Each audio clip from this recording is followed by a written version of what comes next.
Nouvelle vidéo, j'espère que vous allez merveilleusement bien. On est rendu à l'épisode 3 de la saison 2 de Sandrine TV. Vous savez que dans cette saison 2, nous allons naviguer des concepts essentiels de coaching de vie, de life coaching. Et si vous n'avez pas vu l'épisode 1 et 2, je vous invite vraiment à aller les voir. L'épisode 1, on fait un bilan un petit peu de votre vie. L'épisode 2, je vous parle de ce qui est vraiment essentiel de laisser aller pour pouvoir vivre la vie à laquelle vous aspirez. Et dans cet épisode 3, on va aller créer cette nouvelle version de vous. Euh, Ce que j'aimerais vous dire à propos de ça, c'est que l'objectif quand on crée une nouvelle version de vous, c'est pas de coller ou de décoller avec le concept de devenir la meilleure version de soi versus non, rester soi-même, on est parfait tel qu'on est, on n'a rien besoin de changer. Je voudrais qu'on remette un petit peu d'intelligence dans ces deux concepts extrêmes qui ne font aucun sens ni dans un sens ni dans un autre, parce que devenir la meilleure version de soi, en fait, c'est un processus de croissance pour le reste de notre vie. Je vous rappelle que ce qui nous permet d'être heureux en tant qu'être humain, c'est bien sûr le bonheur hédonique, donc les plaisirs du quotidien, n'est-ce pas? Mais il y a surtout le plaisir eudémonique, qui est vraiment le plaisir qui est durable et qui nous permet d'avoir un bonheur qui est permanent, qui est la croissance et la contribution. Donc cette idée de devenir la meilleure version de soi, ce n'est pas à propos d'un instant T, ce n'est pas à propos d'un exercice de coaching, ce n'est pas à propos de devenir la meilleure version de soi d'ici un mois et de revenir en mode bombasse. Tout ça, ça n'a aucun intérêt. Tout ça, c'est que du jeu de l'ego. Et puis vous savez qu'ici, on ne cherche pas le jeu de l'ego parce que c'est une illusion et que effectivement, on va créer une belle image de soi, un beau avatar. Mais en fait, plus on va focaliser notre attention sur l'avatar, plus on va créer un gap entre qui on est profondément et ce que l'on présente de nous dans le monde. Et c'est pour ça que je vous dis toujours qu'il faut faire très attention avec le fake it until you make it. C'est-à-dire que le fake it until you make it, c'est quelque chose qui n'est pas fait depuis le bon endroit, c'est quelque chose qui est extrêmement toxique. Et c'est pour ça que vous avez des détracteurs du devenir la meilleure version de soi, parce qu'en fait, ils le font depuis l'ego, depuis un désir égotique de être plus important que les autres, briller plus que les autres, etc., etc. Plutôt que de comprendre que devenir la meilleure version de soi, c'est un processus de croissance et que ce processus de croissance contribue à notre bonheur. Versus quand les personnes disent ah, faut arrêter avec la nouvelle version de soi, on est parfait tel que l'on est, bla bla bla bla bla. En fait, là, ce qui se passe ici, c'est qu'on est face à une population quand même d'adolescents qui veulent jouir de tout sans entrave. Le problème, c'est que quand on jouit de tout sans entrave et qu'on n'a pas d'engagement, qu'on ne s'engage pas dans quelque chose, que l'on ne devient pas intentionnellement quelqu'un, eh bien, en fait, on ne peut pas être heureux. Parce qu'on n'est que sur le plaisir immédiat. Le plaisir de la jouissance immédiate, le plaisir de j'ai pas envie de faire l'effort de quoi que ce soit, fous-moi la paix, moi je préfère me vautrer sur mon canapé puis regarder ma série préférée. De toute façon, le développement personnel, c'est pour les débiles ou j'en sais rien, toutes les croyances là. Donc on se remet au centre et puis on va aller chercher cette nouvelle version de toi, pas depuis ton ego, parce que ton ego ne te permettra pas d'être heureuse. Puis moi, ce que je veux, c'est que tu sois véritablement heureuse dans ta vie, que tu puisses être une femme épanouie et accomplie, que tu puisses te réaliser dans ce monde de la meilleure des façons pour toi. Et pour ça, eh bien, c'est important de s'engager à devenir qui tu as envie d'être. Ok?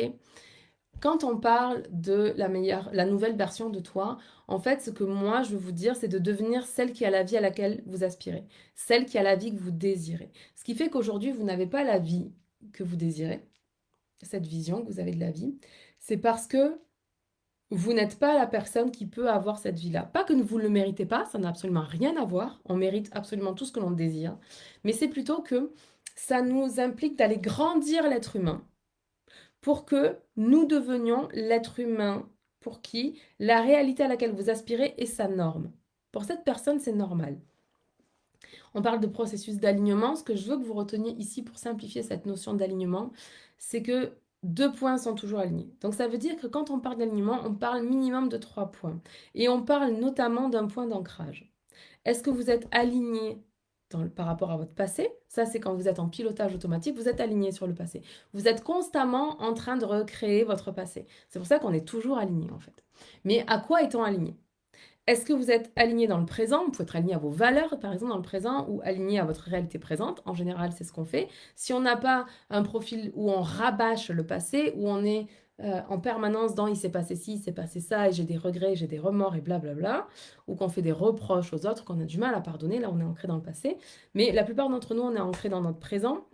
Et on est en fait aligné dans notre présent, ce qui fait qu'en fait on recrée en permanence la réalité que l'on est en train de vivre. Or, pour créer quelque chose de différent, il va falloir s'aligner sur un autre point d'ancrage qui est l'ancrage de votre futur. Puis ce qui est intéressant avec le coaching, c'est que c'est exactement ce que ça permet. En fait, typiquement, si je devais simplifier tous ces processus d'accompagnement, je vous dirais que tout ce qui est de l'ordre de la psychologie, la psychothérapie, etc., on s'intéresse à votre passé. On met du sens sur ce que vous avez vécu dans votre passé, qui a fait qui vous êtes aujourd'hui. Et en prenant conscience de tout ce qui s'est passé, ça vous permet de faire des choix qui sont plus éclairés pour vous, tout simplement. Dans les techniques de respiration, sophrologie, etc., en fait, on sort de la tristesse du passé et on sort de l'anxiété du futur, on revient dans l'instant présent, on va les respirer. Et donc là, on s'aligne dans le présent. Maintenant, le coaching, le but du coaching, donc du coaching de vie, c'est vraiment d'aller s'ancrer dans le futur. Ok? Que notre point de référence, ce soit ce que l'on a envie de créer. Parce qu'en faisant ça, ça nous permet de créer une vie qui est en alignement avec nos aspirations, qui est en alignement avec ce que l'on est venu accomplir dans ce monde, qui est en alignement avec nos désirs. Et on va parler de ça aujourd'hui. Donc, retenez que l'alignement, c'est toujours 3 points avec un point d'ancrage. Et que la première question que vous devez vous poser, c'est à quel endroit est-ce que vous êtes ancré? Est-ce que vous êtes ancré dans votre passé et vous recréez votre passé constamment, ce qui fait que vous êtes en deuil depuis 10 ans, ce qui fait que vous êtes en colère contre votre ex-mari depuis 5 ans, ce qui fait que vous êtes endetté depuis que vous avez 20 ans. Ça, c'est quand on recrée le passé. Quand on recrée le présent, c'est en fait que on a libéré le passé, mais dans le présent, on n'est pas en train d'évoluer, d'aller vers quelque chose de plus grand. On est comme dans notre zone de confort dans ce présent-là. Mon invitation ici, c'est vraiment d'aller vous ancrer dans le futur, mais un futur qui est juste et bon pour vous, et pas un futur qui est pulsionnel, mais un futur qui est réfléchi. Et c'est de ça dont on va parler aujourd'hui. Quelque part, ce que je suis en train de vous expliquer, c'est ce que certaines personnes dans le monde de la manifestation, de l'énergétique, parlent de match énergétique. Ok? C'est de devenir la personne qui a la réalité que vous désirez. Puis pour ça, je vais vous demander, déjà, premièrement, le match énergétique, c'est pas quelque chose qui est en pilotage automatique. Enfin, si, c'est quand vous êtes ancré dans le présent, dans le passé, c'est un pilotage automatique et vous recréez la réalité que vous voulez, que vous êtes en train de vivre. Si vous voulez créer notre réalité, alors il va falloir mettre de la volonté dans le processus de match énergétique. Puis la volonté, ce n'est pas un gros mot, n'est-ce pas? Parce que ça aussi, c'est quelque chose que j'ai vu beaucoup dans le monde de la spiritualité, du développement personnel et tout ça. On renie la volonté parce que la volonté, c'est l'ego, blablabla, c'est faux. La volonté, c'est juste euh, l'énergie masculine à l'intérieur de vous. La volonté donne la direction, elle donne le cap. Ok? Puis cette volonté, si elle est pulsionnelle, elle n'est pas durable. Et c'est de ça dont on va parler. Pour que vous compreniez ça, pour que vous compreniez cette histoire de match énergétique et de devenir la personne pour qui c'est normal de vivre la situation que vous avez envie de vivre, je voudrais que vous imaginiez votre couple idéal. Ok? Que vous soyez en couple ou pas, ça n'a pas tellement d'importance. Mais l'idée, c'est que vous imaginez le couple idéal, imaginons que, c'est mon exemple, je ne dis pas que c'est votre réalité, imaginons que dans votre couple idéal, l'homme qui partage votre vie, c'est un gentleman. Okay, vous voulez appeler un gentleman ou vous avez envie que votre mari vous traite euh, comme une princesse, comme une lady, enfin bref. Et c'est pas votre réalité à l'heure actuelle. Le truc que j'ai envie de vous dire, c'est il faut que vous compreniez que peut-être que vous désirez ce type d'homme, vous désirez un gentleman. Donc, un gentleman, qu'est-ce que c'est? C'est un homme qui est droit, digne et respectueux. C'est un homme qui protège sa femme et sa famille. C'est un homme qui pourvoit pour sa femme et pour sa famille. C'est un homme sur lequel on peut se reposer et qui prendra toujours soin de nous. C'est le genre d'homme qui serait prêt à donner sa vie pour sa femme et pour sa famille. C'est ça un gentleman, ok? Donc si vous aspirez à un homme comme ça, un homme courageux, un homme droit, digne et respectueux, un homme qui tient ses engagements, qui quand il vous dit je vais faire ça tel jour, bah, il le fait, etc., etc. Bah, du coup, c'est normal, bah, je comprends que vous désiriez cet homme-là, ok? Mais ce que vous devez vous demander, c'est est-ce que cet homme-là, il vous désire vous? Et c'est là où ça pique. Parce que il faut comprendre que si vous voulez un gentleman, donc quelqu'un qui a des bonnes manières, mais que vous êtes une femme qui dit constamment des gros mots, qui se tient mal, qui parle la bouche pleine, alors cet homme-là ne vous désire pas. Et c'est ça le match énergétique, ok? Donc l'idée, c'est pas de se transformer, l'idée, c'est pas de devenir quelqu'un que vous n'êtes pas. L'idée, c'est de comprendre que ben, si vous voulez que votre homme se comporte comme un gentleman, il va falloir que vous deveniez une lady. Ça veut dire qu'il va falloir que vous deveniez une femme qui se tient bien, qui parle avec éloquence, qui a des bonnes manières à table, qui ne dit pas de gros mots, etc., etc., etc. Ok? C'est de ça dont il est question quand je vous parle de cette nouvelle version de vous. Ce qu'on cherche à faire, en fait, c'est de prendre votre potentiel et de passer du potentiel au réel. Ok, c'est ok. À quoi tu aspires? Ah, ben moi j'aimerais tellement, j'aimerais avoir une belle famille, j'aimerais avoir deux enfants, j'aimerais avoir un homme qui prend soin de moi. Puis j'aimerais bien que pendant le temps que j'élève mes enfants dans les premières années, mon conjoint puisse prendre le relais pour que je puisse passer à 50% dans mon travail ou même m'occuper complètement de mes enfants. Ou alors que j'ai le temps en fait d'écrire enfin ce livre que j'ai dans ma tête depuis des années, etc., etc. Ça c'est votre, vos aspirations en fait. Mais si vous voulez cette vie-là, vous devez devenir la femme qui a cette vie-là. Et si vous étiez déjà la femme qui a cette vie-là, en fait, vous l'auriez déjà, cette vie-là. Si vous étiez une lady, vous auriez un gentleman dans votre vie parce que tout homme qui ne serait pas un gentleman, vous l'auriez juste pas accepté dans votre vie. Parce que vous avez des standards. Mais vous n'avez pas des standards égotiques dans le sens, moi, je mérite blablabla. Bla bla. Qu'avez-vous fait pour mériter? N'est-ce pas? Mais plutôt, ok, je me suis élevée. J'ai travaillé mes peurs, mes blessures, j'ai clarifié mon passé, je ne suis plus soumise à ce que j'ai vécu de traumatisant ou de dysfonctionnel dans mon passé. J'ai fait ce travail-là, je me suis élevée en tant que femme.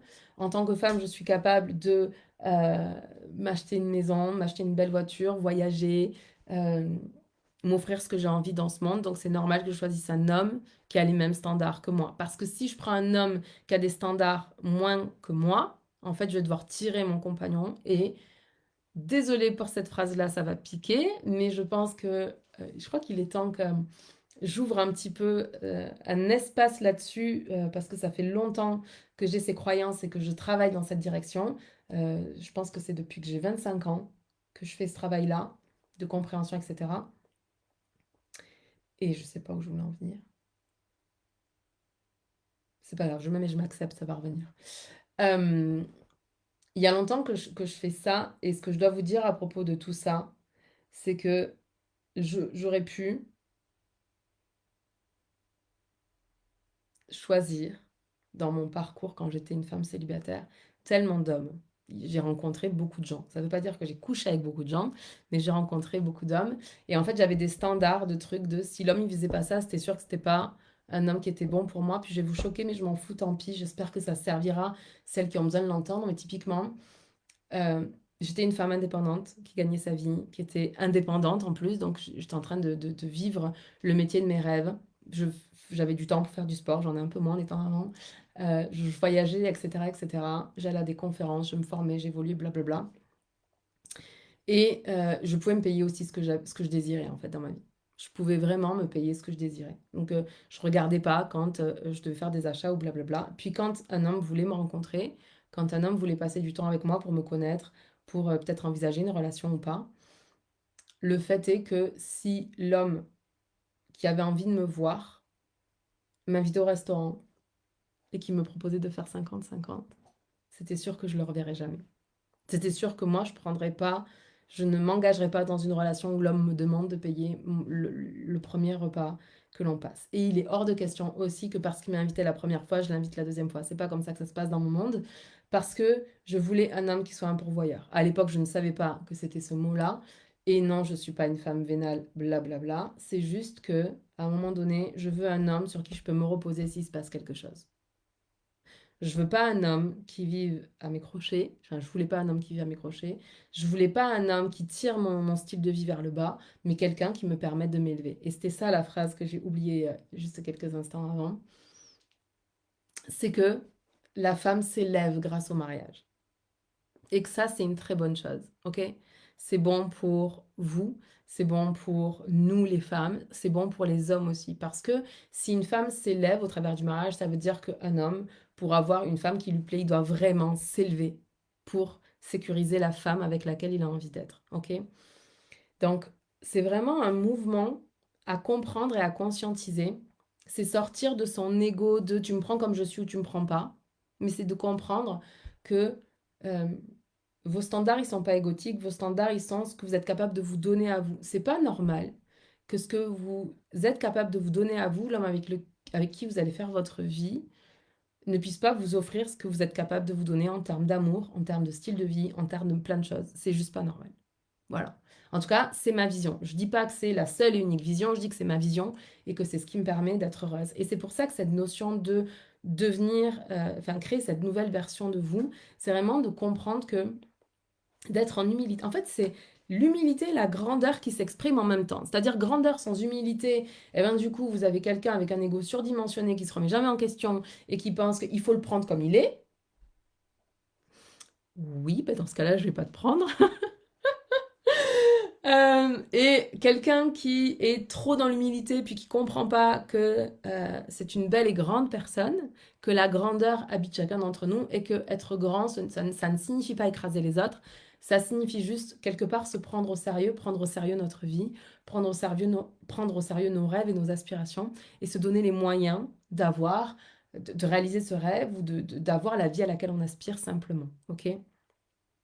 Donc, pour créer cette nouvelle version de toi, il va falloir faire appel à ta volonté. Et pour ça, tu vas te connecter à ce que tu désires. Ok? Qu'est-ce que tu désires? Ah ben, je désire voyager, je désire me marier, je désire écrire un livre, je désire avoir des enfants, je désire avoir une belle carrière dans tel domaine, je désire me lancer à mon compte, je désire tout ce que vous désirez. Et ensuite, vous allez vous poser par rapport à cette vision-là et vous allez utiliser votre volonté pour mettre l'intelligence au service de vos désirs pour pas rentrer dans une volonté qui est pulsionnelle. Parce une volonté qui est pulsionnelle, elle n'est pas durable dans le temps. C'est-à-dire, vous allez vous dire, oh, je veux ça. Vous allez scroller sur les réseaux sociaux, vous allez voir quelque chose, ah, je veux la même chose. Alors qu'en fait, vous n'êtes pas en train de savoir ce qui est juste et bon pour vous parce que il y a certaines choses qui peuvent nous attirer, mais ce n'est pas nécessairement juste et bon pour nous. Et donc le fait de, oui, laisser vos désirs s'exprimer et ensuite utiliser votre intelligence pour avoir une volonté qui est réfléchie. Ce qui fait que si vous avez une volonté qui est pulsionnelle, vous allez vous diriger comme une folle dans ce sens-là. Ok? En sacrifiant tout un tas de choses sur votre chemin parce que vous n'avez pas pris le temps de réfléchir à ce que vous êtes en train de faire. Et puis, ce truc-là, en fait, à un moment donné, l'enthousiasme du départ, la joie du commencement, etc., cette joie va s'essouffler, cet enthousiasme va s'essouffler, et vous allez changer de direction parce que c'était une volonté pulsionnelle. Ah, mais non, mais en fait, c'est pas ce que je voulais, en fait, je veux ça. Puis vous allez partir à fond de ce côté, puis la pulsion ne dure pas, n'est-ce pas? Donc, ah non, c'est pas ça, c'était ça. Donc, non, je vais aller là. Puis là, il y a une nouvelle formation qui apparaît. Ah, ben non, mais maintenant, je vais aller là.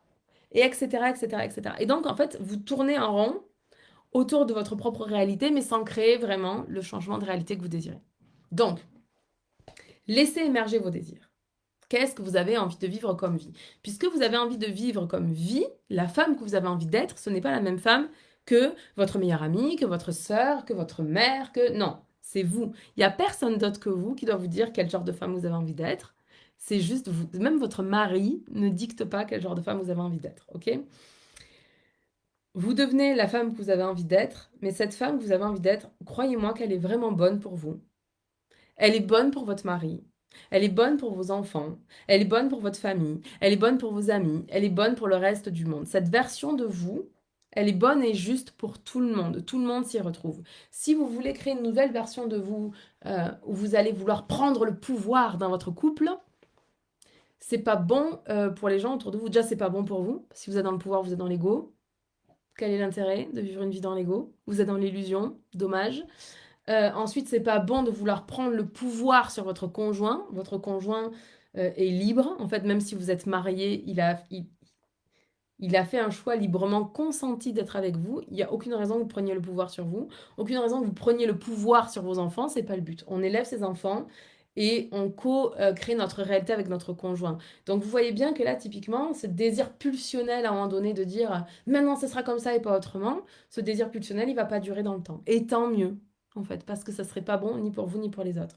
Donc c'est pour ça que c'est important de passer votre désir et votre intuition par le filtre de la volonté, mais une volonté qui soit réfléchie, sur laquelle vous vous posez, vous dites, OK, dans 10 ans, quel genre de réalité j'ai envie d'avoir? Dans 10 ans, quel genre de femme est-ce que je suis? Et là, je peux vous donner des indications, mais vous allez le créer comme c'est juste et bon pour vous. Mais l'idée, c'est de vous demander, OK, quel sera votre nom? Par exemple, si vous êtes en couple aujourd'hui et que vous désirez vous marier, eh bien peut-être que au lieu de porter votre nom de jeune fille, vous porterez votre nom d'épouse. Euh, Peut-être que vous serez maman, vous aurez des enfants, donc typiquement vous allez changer. Il y a un changement d'identité quand on se marie, quand on devient mère. Donc tout ça, c'est normal et c'est sain. Vous allez développer des talents pendant ces 10 prochaines années. Donc quels sont les talents qu'a développé cette version de vous qui a la vie à laquelle vous aspirez? Quel genre d'entourage ou d'amis est-ce que cette personne est là? Dans quel endroit du monde cette version de vous vit? Est-ce que vous aspirez à vivre à l'étranger? Est-ce que vous aimez l'endroit dans lequel vous vivez? Moi, personnellement, j'aime voyager, mais j'adore vivre là où je vis. Avec mon conjoint, on a un projet d'aller passer quelques années à l'étranger, mais pas pour toujours. C'est pas une expatriation pour le reste de notre vie, vous voyez. En tout cas, peut-être ça bougera d'ici là. Mais en tout cas, au moment où je vous parle, ce n'est pas notre projet, notre désir. Ça peut être aussi dans quel style de maison vous vivez. Puis là, ça peut être intéressant. Si vous avez suivi la saison 1 de Sandrine TV sur un état abondant, je vous parle de l'environnement et de comment harmoniser l'environnement immédiat à l'environnement auquel vous aspirez. Pour faire en sorte, en fait, que votre cerveau, il pense que vous êtes déjà là où vous avez envie d'aller, donc vous irez voir ça. Mais ça peut être aussi d'aller regarder vos comptes en banque. Combien est-ce que vous avez d'argent sur votre compte courant, dans votre compte d'épargne? Peut-être que vous avez un coffre-fort à la maison, combien il y a d'argent dedans? Combien il y a d'argent qui est de côté pour votre retraite? Combien vous avez d'investissement? Vous pouvez avoir ces choses-là ou pas. Je vous donne juste des pistes ici. Vous pouvez vous dire, OK, quel est le genre de boisson que vous adorez boire? Parce que peut-être qu'en ce moment, vous buvez de la bière, puis en vrai, vous n'aimez pas tellement ça, la bière. Votre boisson préférée, je sais pas, moi, c'est un smoothie ou c'est une flûte de champagne. Enfin, vraiment, peu importe. Mais l'objectif, c'est d'aller connecter avec cette nouvelle vibration en fait, à laquelle vous aspirez. Ça peut être aussi votre dessert préféré, votre plat préféré, votre restaurant préféré. Est-ce qu'il y a des restaurants dans lesquels vous désirez aller manger? Et bah, du coup, cette femme-là, elle y va, c'est normal, c'est sa norme pour elle d'aller là-bas. Vous voyez ce que je veux dire?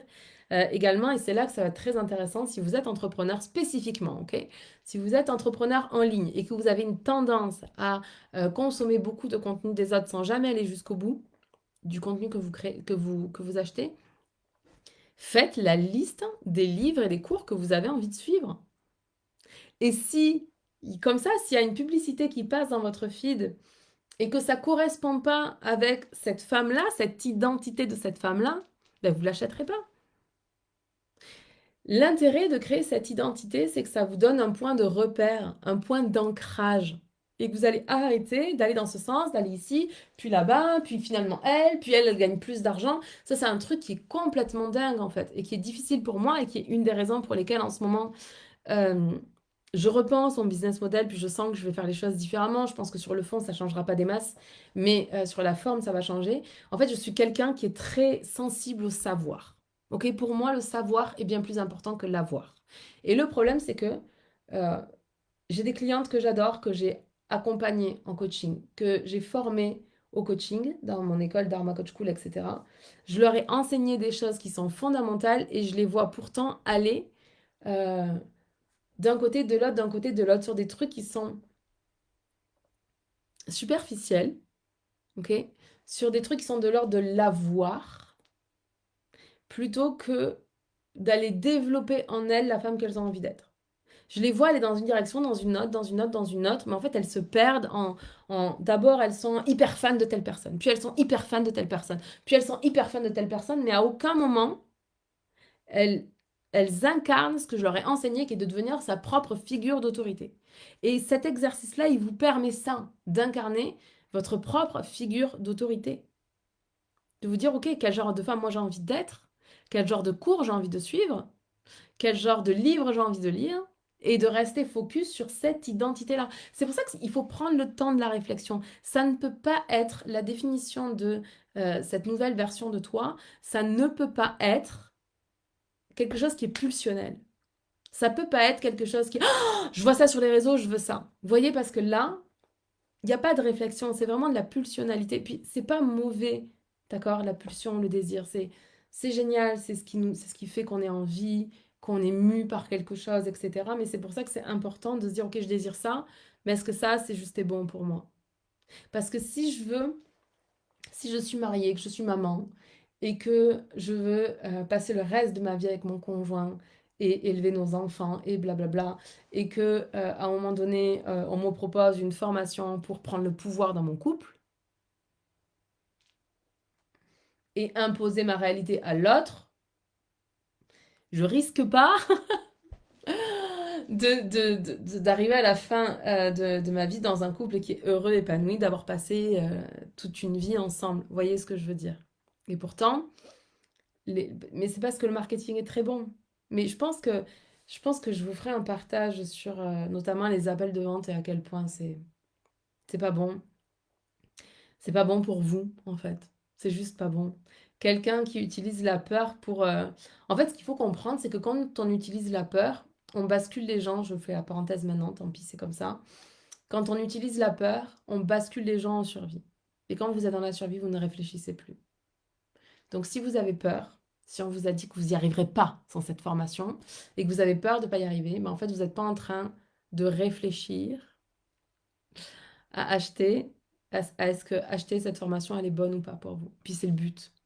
Le but, c'est de vous déséquilibrer émotionnellement parce que quand vous êtes dans l'émotionnel, vous n'êtes pas dans le rationnel. Et donc, la décision que vous prenez, elle est purement émotionnelle. Elle n'est pas du tout réfléchie par rapport à ce qui est juste et bon pour vous. Et c'est ce qui fait que malheureusement, il y a des gens qui s'endettent à acheter des formations à plusieurs milliers d'euros et parfois plusieurs dizaines de milliers d'euros. C'est pas que la formation, elle n'est pas bonne. C'est que la manière de vendre n'est pas bonne. Et que peut-être que sans le fait de déréguler l'autre pour que l'autre achète, peut-être que cette personne n'aurait pas acheté. Et pourtant, je sais que c'est un business model qui fonctionne bien, d'accord? Je pense que la plupart des gens aujourd'hui, je dis la plupart parce que j'en connais qui n'ont jamais fait d'appel de vente et qui génèrent des millions, donc c'est possible. Euh, mais la plupart des business traditionnels de coaching haut de gamme, etc., font des appels de vente. Est-ce qu'ils le font de manière éthique? C'est un autre sujet. Mais du coup, si vous n'avez pas défini cette nouvelle version de vous, si vous ne devez pas votre propre figure d'autorité, en fait, on vous mène par le bout du nez. Que vous en ayez conscience ou non. En fait, on vit dans un monde où on vit un appauvrissement de la pensée. Et moins vous pensez, moins vous réfléchissez, plus vous agissez sous la pulsion, plus vous êtes manipulable à souhait.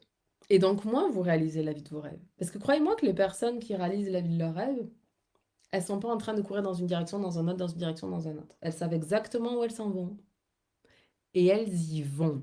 Et c'est vraiment ce que je veux pour vous. C'est pour ça que je veux que vous preniez le temps de créer cette nouvelle identité. Vous pouvez aussi vous demander quel genre de langue vous avez envie de parler. Moi, par exemple, un des trucs que j'ai vraiment mis de côté, puis ça me fait rire parce qu'il y a 10 ans, quand j'avais fait mon identité, je ne l'avais pas mis dedans. Et voyez comme quoi ça a un impact. Il y a plus de 10 ans, quand j'avais fait ça, du coup, j'avais pas mis que je voulais être bilingue en anglais. Et là, dans cette nouvelle identité que je suis en train de créer, j'ai vraiment envie d'être bilingue en anglais. Donc du coup, je vais le mettre dans ma nouvelle version. Et donc du coup, je vais mettre dans les livres ou les cours que je veux prendre, prendre des cours d'anglais pour devenir bilingue, par exemple. Donc ça veut dire que quand je vais prendre 10% de mon bénéfice d'entreprise, le montant que j'obtiendrai, je ne vais pas le dépenser dans n'importe quelle formation que j'aurais vue sur les réseaux sociaux. Je vais prendre cet argent-là et je vais aller l'investir dans ce qui est juste et bon pour moi, dans ce qui correspond à la femme que j'ai envie de créer, n'est-ce pas? Ça, c'est un exemple. Et je vous donner un autre exemple de... Ça, c'est un exemple très, très drôle quand même. Quand j'avais créé cette vision de moi dans l'identité que j'avais créée au niveau de l'entourage des amis, j'avais mis en fait les cinq relations que j'avais et que j'avais envie d'entretenir, puis les 5 relations que j'avais envie que ces personnes deviennent mes amis, puis c'est arrivé. Donc, c'est pas... Ça peut paraître un peu futile et superficiel ce que je suis en train de vous demander de faire, mais croyez-moi que je le fais pour moi puisque ça marche de fou. Ensuite, vous pouvez aussi aller définir les restaurants dans lesquels vous allez manger, je ne sais pas si j'en ai parlé. Vous pouvez aussi aller définir en termes de culture générale, est-ce que vous allez au théâtre, à l'opéra, au cinéma, combien de fois par semaine, est-ce que vous avez pris, vous savez, un pass par exemple pour aller à l'opéra régulièrement. Parce que ça, c'est aussi quelque chose que je vois très souvent. Moi, j'adore aller voir des ballets de classique. Je trouve ça magnifique. J'ai fait de la danse classique pendant longtemps. Et du coup, aller voir des ballets de classique, c'est magnifique. Mais si je ne prends pas ma carte d'abonnement et que je me dis, j'irai quand il y aura tel truc ou tel truc, bah, j'y vais pas. Parce que la vie est là. Donc, c'est ça aussi. C'est en termes de culture générale, théâtre, opéra, cinéma, etc. Combien de fois vous y allez par mois? Est-ce que c'est dans votre agenda? Est-ce que vous le faites vraiment? Ça change beaucoup les choses. Pour le restaurant, typiquement, vous voyez, c'est de se dire, ben, si vous êtes en couple, ok, une fois par semaine, on va aller manger au restaurant. Peut-être qu'une fois par semaine, c'est beaucoup pour vous, parce que vous avez des enfants, parce que vous avez un budget, comme nous tous en fait. Et ben, dans ce cas-là, dites-vous une fois par mois. Une fois par mois, je mange au restaurant avec mon mari. Si vous aimez manger au restaurant, évidemment. Parce que si c'est pas votre truc, vous pouvez aller au théâtre ou au cinéma, peu importe vraiment. Mais mettez-le dans votre agenda. Vous pouvez aller aussi définir vos routines, évidemment, du matin et du soir. Ça, c'est très intéressant d'imaginer la femme que vous avez envie d'être et de vous demander quel genre de routine elle a. Ce qui est très drôle aussi avec ça, c'est que la routine que j'avais définie il y a 10-12 ans, elle ne peut absolument plus s'appliquer avec la femme que je suis devenue. Parce un de mes trucs auxquels j'aspirais quand j'ai démarré dans l'entrepreneuriat, c'était de me réveiller sans réveil. Alors, je me réveille toujours sans réveil, n'est-ce pas? C'est ma fille qui me réveille. Donc, je me réveille tôt. Je pense pas que j'aurais imaginé, peut-être pas au début de mon entrepreneuriat, parce que vraiment, je voulais me lever tôt au début de mon entrepreneuriat, puis après, j'ai décidé que non, en fait. Mais là, je me réveille au plus tard à 7 heures, je suis réveillée. Et pour certains d'entre vous, c'est tard. Pour moi, c'est tôt. Bref. Vous pouvez aussi aller regarder un petit peu quelles sont les passions de cette personne. Parce que souvent, nos passions créent nos discussions en soirée. J'ai un couple d'amis que j'adore, qui sont tous les deux astrologues, puis lui et ils sont tous les deux des astrologues extraordinaires, et lui est formateur en astrologie, puis c'est lui qui m'a enseigné l'astrologie. Mais du coup, c'est vrai qu'en soirée, systématiquement, bah, on va aller regarder le thème de quelqu'un, etc., etc. Donc ça fait des sujets de conversation. Le problème de l'astro, quelque part, c'est vraiment une langue à part. Et donc, par exemple, mon conjoint, mon fiancé, euh, lui, il comprend pas l'astro, donc quand on a des conversations d'astro, en fait, lui, il se sent un peu exclu, donc souvent, il me le dit. Mais c'est intéressant d'aller voir, ok, quelles sont les passions de cette femme-là, et de donner du temps à ces passions-là. Si vous avez, par exemple, vous adorez dessiner, vous adorez peindre, alors moi, j'ai aucun talent artistique. Mais imaginons que vous adoriez dessiner et peindre, puis ça fait des années que vous le faites pas, mais vous savez que cette femme que vous avez envie de vivre, elle le fait une fois par semaine. Ben, prenez des cours de peinture ou donnez-vous dans votre agenda du temps pour ça.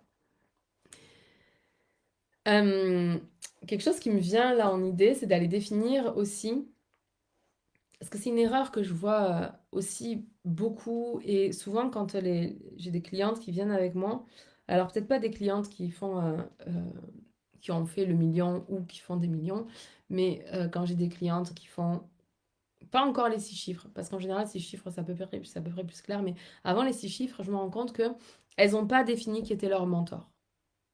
Elles n'ont pas pris le temps de se dire, bah tiens, je vais mettre, allez, vous prenez 3 à 5 mentors, pas plus. Mais du coup, ça évite justement de vous faire constamment embarquer dans des trucs où vous allez à droite, à gauche. Tiens, elle a partagé le truc de elle, du coup, je vais la suivre, je vais devenir à fond. Non, arrêtez avec ça. Ok. Définissez qui sont vos mentors une bonne fois pour toutes et gardez-les en tête et sachez pourquoi c'est eux et pas une autre personne. Euh, Selon les aspirations que vous avez, par exemple, moi je suis très sensible depuis que j'ai 20 ans, mais c'est revenu sur le devant de la scène dans ma vie en devenant maman, c'est, vous savez, tout ce qui est savoir-vivre, étiquette, bonne manière, etc., etc. Et cetera. Et donc du coup, j'ai une mentor par rapport à ça. Parce que c'est important dans ma vie. Et c'est pas que c'est important par rapport aux autres, blablabla, c'est vraiment depuis que j'ai 20 ans, c'est important. Quand j'avais 20 ans, j'ai pas du tout été éduquée dans les bonnes manières et les choses comme ça. Mes parents m'ont donné une éducation, comme certainement à vous, mais pas une éducation des bonnes manières. Et quand j'avais 20 ans, j'ai rencontré une amie extraordinaire qui avait des grands-parents aristocrates, etc. Et du coup, comme voilà, elle n'a pas été élevée par son père, sa mère est décédée, elle était assez jeune, je crois qu'elle avait 17 ans, 16 ou 17 ans, bref. Elle a été élevée finalement par ses grands-parents. Puis c'est ses grands-parents qui lui ont transmis ces bonnes manières-là. Et quand on s'est rencontrés, elle m'a dit, Sandrine, il faut que tu... Elle a pris un livre, et elle me l'a jeté. Elle m'a dit, il faut que tu bouffes-toi ça, en fait. Il faut que tu maîtrises ça. Puis c'est elle qui m'a ouvert à ça. Et je la remercie si jamais elle passe sur cette vidéo. Je suis sûre qu'elle se reconnaîtra. Mais merci infiniment parce que ça a été un chemin extraordinaire pour moi et ça l'est toujours. Donc voilà. Voilà ce que j'avais envie de vous partager pour cette nouvelle version de vous. Prenez le temps de le faire. Considérez pas que c'est un travail qui est futile parce qu'on a souvent tendance à...